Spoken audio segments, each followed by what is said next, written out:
Hello everyone, कैसे हो आप सब। होप करती हूँ गाइस कि आप सब ठीक होंगे। मैं भी ठीक हूँ। तो मैं आ चुकी हूँ प्रयागराज कुंभ स्नान करके। बहुत अच्छे स्नान रहे वहाँ पर। देखो खैर चलना तो पड़ता है, थकान तो हो ही जाती है, लेकिन बहुत अच्छे लगे। ये सौभाग्य मिला हम लोगों को कि हम महाकुंभ स्नान करके आए। तो गाइस मैं इतने दिन से सोशल मीडिया पर एक्टिव नहीं थी। जैसे ही मैं आई मैंने अपने यूट्यूब चैनल को देखना चालू किया कि क्या चल रहा है आजकल न्यूज़ में। भाई हम देखो 2-4 दिन में नहीं सोशल मीडिया पर एक्टिव रहते हैं ना, तो पता नहीं चलता है कि क्या है क्या नहीं है। तो जो चटोरी रजनी है ना, जो चटोरी रजनी उनकी कुकिंग चैनल है, उनका जो बेटा है वो एक्सपायर हो चुका है। और बहुत दुख की बात है ये कि एक माँ के लिए कि उनका बेटा इस दुनिया में नहीं है। भगवान किसी के साथ भी ऐसा नहीं करे और भगवान उनकी आत्मा को शांति दे। वो जहाँ भी हो खुश रहे और भगवान उनकी आत्मा को शांति दे। तो चटोरी रजनी का जो बेटा है वो गाड़ी का रोड एक्सीडेंट में एक्सपायर हो गया है। उनके बेटा मात्र 16 साल का था और 16 साल की एज में वो इस दुनिया से चला गया है। एक माँ के लिए इससे ज़्यादा दुखी बात कोई नहीं हो सकती। लोग कह रहे हैं कि वो उसने केस क्यों नहीं किया कि उनके बेटे को किसने टक्कर मारी, कैसा एक्सीडेंट हुआ। तो उन्होंने बोला मैं अब कुछ नहीं करना चाहती हूँ। देखो बेटे को तो गवाही दिया है, वो अब अपने हस्बैंड पे कोई भी एलिगेशन नहीं देना चाहती है, क्योंकि उनका बेटा 16 साल का था मात्र। और 16 साल का बच्चा गाड़ी चलाए ये अलाउ नहीं है कानून के द्वारा, ना ही उसका कोई लाइसेंस बनेल था। और जब तक वो 21 वर्ष का नहीं होता तब तक वो गाड़ी चलाना अलाउ नहीं होता है हमारे यहाँ पर। और अगर वो करती भी, अगर केस भी करती तो उल्टा उन पर ही केस बन जाता और बेटा भी चला गया और पति को भी अगर जेल हो जाती तो फिर उनके पास क्या बचता। इसलिए उन्होंने सब कुछ स्वीकार करके भगवान की जो थी कि भगवान की लीला, भगवान क्या चाहते थे वो सब समझकर एक्सेप्ट कर लिया। देखो लोग बोलते हैं कि वो अपने बेटे के लिए कुछ नहीं कर रही है, ऐसा नहीं कर रही वैसा नहीं कर रही। भाई देखो एक माँ से बढ़कर उसके बच्चे से कोई प्यार नहीं करता, चाहे वो कितनी भाई वो सांत्वना दे दे, चाहे कितना भी। वो एक माँ का दर्द एक माँ ही समझ सकती है और वो अपने बेटे से कितना प्यार करती थी ये उन्हें बताने की कोई ज़रूरत नहीं है। और ना ही हमें किसी एक माँ से उनके प्यार की भी अग्नि परीक्षा लेने की भी कोई ज़रूरत नहीं है, क्योंकि हम भी एक माँ हैं। हम समझते हैं कि हम अपने बच्चों से कितना प्यार करते हैं। वो केस करे ना करे लेकिन उनका प्यार कहीं पर भी फीका नहीं पड़ेगा, क्योंकि वो अपने बच्चे से बहुत प्यार करती थी।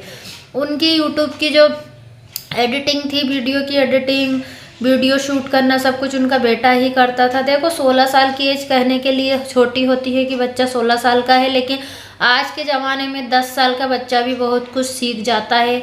आजकल ज़माना ही सोशल मीडिया का है, सब कुछ बच्चे समझ जाते हैं, सब कुछ सीख लेते हैं।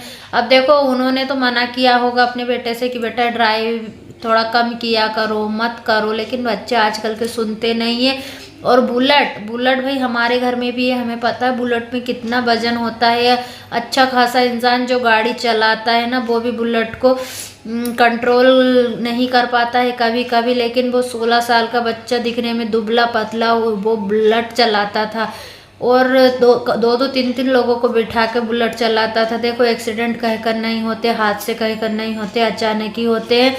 और जहाँ पर यह हादसा हुआ वहाँ पर कोई सीसीटीवी कैमरा नहीं था, कोई लोग नहीं थे, वो अकेला ही था। तो शायद वो ऐसे सुनसान रोड पर चला रहा होगा जहाँ पर कोई आता जाता ना हो सकता हो सीख रहा हो, या फिर हो सकता हो कि इंजॉयमेंट के लिए चला रहा हो और ये हादसा हो गया। किसी ने भी नहीं देखा क्या हुआ क्या नहीं हुआ, ये तो सिर्फ भगवान ही जानता है कि वहाँ पर क्या हुआ था। और चटोरी रजनी उस समय यहाँ पर नहीं थी, वो आउट ऑफ स्टेशन थी, आउट ऑफ सिटी थी, वो यहाँ पर नहीं थी। उनके हस्बैंड भी ऑफिस में थे, वो भी नहीं थे। और उन्हें पता अचानक से, देखो एक माँ के लिए इससे बड़ी शॉकिंग न्यूज़ कुछ नहीं होती है कि उसे अचानक ये न्यूज़ मिले कि अब उसका बेटा इस दुनिया में नहीं है। मैं भगवान से यही कामना करूँगी कि किसी भी माँ को ये दिन ना दिखाए और चटोरी रजनी को अपने बच्चे की इस दुखद सूचना से और उभरने का भगवान उन्हें ताकत दे। देखो ताकत तो कोई नहीं दे सकता, ये मैं मानती हूँ। कहने के लिए सब सांत्वना दे देते हैं कि ऐसा नहीं हो जाएगा, वैसा नहीं हो जाएगा, सब ठीक होगा, भगवान की यही मर्जी है। लेकिन जिस पे गुजरती है ना, जिस पे बीतती है, वो ही फील करता है कि कितनी तकलीफ होती है एक माँ को अपने एक लाडले बेटे से दूर होने की। उनका एक बेटा था, लाडला था, प्यारा था, मासूम सा था। एक माँ के लिए बच्चा कितना भी बड़ा हो जाए वो हमेशा प्यारा ही रहता है। वो अपने बेटे से जी जान से, हर माँ यही चाहती है कि उसके बेटे की हर बलाएं अपने ऊपर ले ले, हर दुख तकलीफ अपने ऊपर ले ले और अपनी लंबी उम्र भी उसे दे दे। देखो मैं भी एक माँ हूँ, मैं भी रात दिन प्रार्थना करती हूँ भगवान से कि मेरे बच्चों के, मेरे 3 बच्चे गाइस, मैं यही कहती हूँ कि मेरे तीनों बच्चों की सारी दुख तकलीफ परेशानी भगवान मेरे हिस्से में डाल दे, मेरे हिस्से की उम्र मेरे बच्चों को लग जाए। मैं भी यही चाहती हूँ और वो भी यही चाहती थी। हम एक माँ पर उंगली कभी नहीं उठा सकते। लोग उन्हें गलत भी बोल रहे हैं, सही भी बोल रहे हैं। उन्होंने अपने बेटे के लिए एक शोक सभा रखी थी, उसमें उन्होंने सबको इनवाइट किया था सोशल मीडिया पर कि जो भी आना चाहता है वो आ सकता है। वहाँ पर सबने लोगों ने वीडियो बनाया, जो किसी ने वीडियो बनाया वो नाराज़ भी हुई कि आप लोगों ने मेरी परमिशन के बगैर मेरे बच्चों का वीडियो डाला है, ये वो सब। देखो परमिशन लेनी चाहिए, और ऐसी दुखद घटना के टाइम पे अगर आप लोग गए हो तो मैं यही कहूँगी कि वीडियो नहीं बनाना चाहिए ऐसी जगह। चलिए गाइस, यही तक की मुझे खबर मिली थी तो मैंने वीडियो शूट किया। आप लोगों को अच्छा लगा हो तो लाइक शेयर सब्सक्राइब कर देना, और कमेंट में उस बच्चे के लिए भगवान से प्रार्थना जरूर करना। चले मिलेंगे नेक्स्ट वीडियो में, तब तक के लिए बाय बाय।